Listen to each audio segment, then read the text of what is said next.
If you're more into cardboard aided design than computer aided design, but look at these lovely plasma and laser cut curvy parts, this could be the tool for you. If you want to bend and drill a little bracket, but think they look nicer with some curves on, this is the way to go. So really, I'm a woodworker and I'm familiar with fretsaws and bandsaws, and that's my comfort zone when I'm making weird shapes. But I'm trying to use more metal and less wood. So I put this together. It didn't take long, and it shouldn't take you long either. So this is a drill-powered nibbler, and as the drill spins, there's a little plunger that goes up and down with a slot that takes bites out, and it produces a slot like this. And you get a nice clean edge. Obviously you waste a bit of material. It produces horrible waste, little shards. They're quite difficult to manoeuvre handheld, so I'm surprised that more people don't put them in a table. And this is my go at it. So I've got a tobacco tin here on a magnet to collect the waste. Just a little aluminium scoop to come down. This is all just, that's a bit of trellis wood, so garden wood, a bit of floorboard, some big blocks of wood. You could put one of these things together just with cable ties and shelf brackets and things. New. Got an old cordless drill that I barely use. It took a lot of finding. You can use that freehand safety switch because I'm going to push the metal from this end and that will be cable tied shut, so the switch will sit up here to turn the whole thing on and off. And the whole thing. This is a table from the fretsaw that I've got in the loft.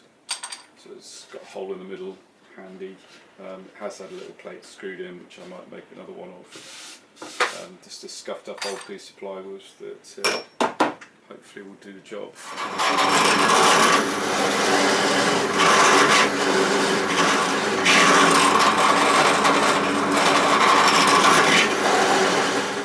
So I could have used these clamps, but my block of wood is now split into 4.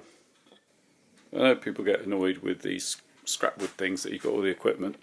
You could do it all with that saw, so you could have cut those circles with that saw, you could cut across and all the way down. But this is just using what I have to get it together as quick as possible. So I just put a couple of screws in for that, and here it is in how it might be used mode. So there's the nibbler peeping at the top, and then I can come in with 2 hands holding that and feed stuff through and manoeuvre stuff on that table. But there's the first look at how it will look. What I call it looks finished but it isn't. So it could be that I put a cable tie around, it could be that I have some screw adjustable speed on it. It could be I just pull the trigger, hit the button, done.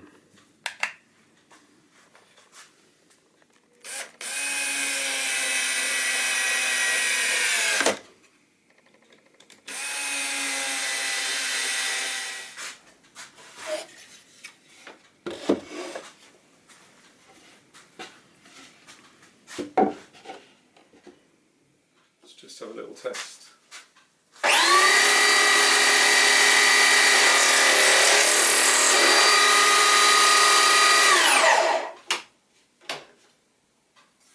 And then the way these switches work is you open the door, you've got green for go, red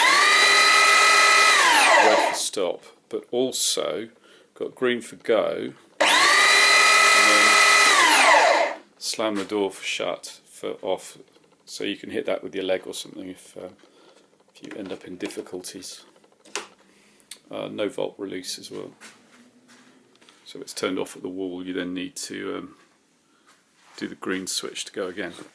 So for all this is extremely rough and ready, do you think the switch on the front is a bit of an essential if I'm going to look my middle son in the eye? This bracket on the front supports like a cupboard close magnet, which lets me stick on a tobacco tin. makes a bit more sense when it's that way up. So as the nibbler works, it spits waste out that hole down the little aluminium chute, which, yeah, that's better, down the little aluminium chute into the bottom. So, I started with a bit of cardboard, worked out where the holes were. Ended up with a hole too big, so I've just filled it with tape, which is fine. It's just going to be under a table. It's just something functional.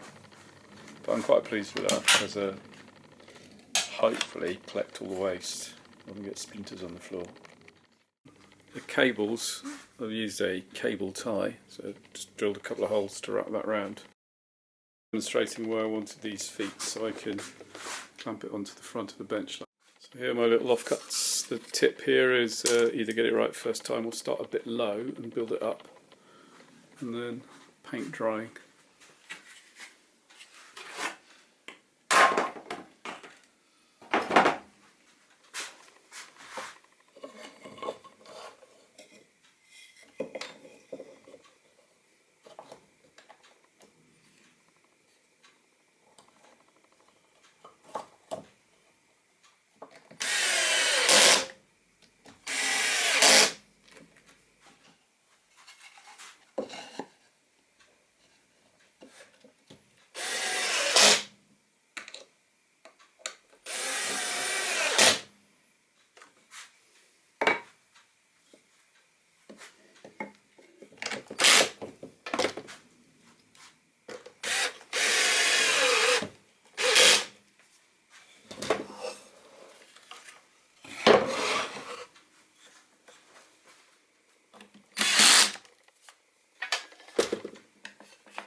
A little bit above.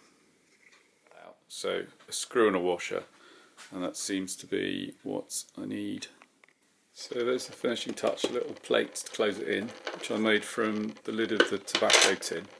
It's a bit thin, but not bad. So with my cardboard template, and then I cut it out with a nibbler.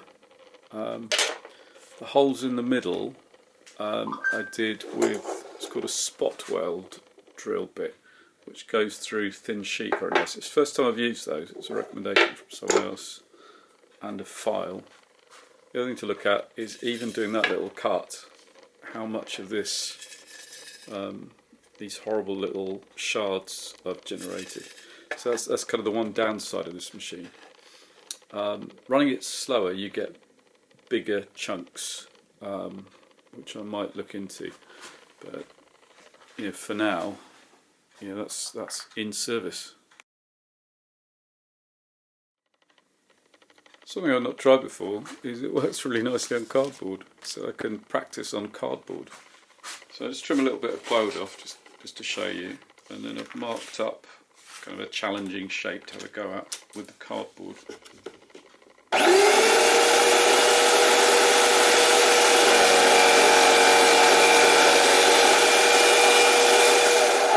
So it worked quite nicely. Hasn't really chewed up the edge. We'll see.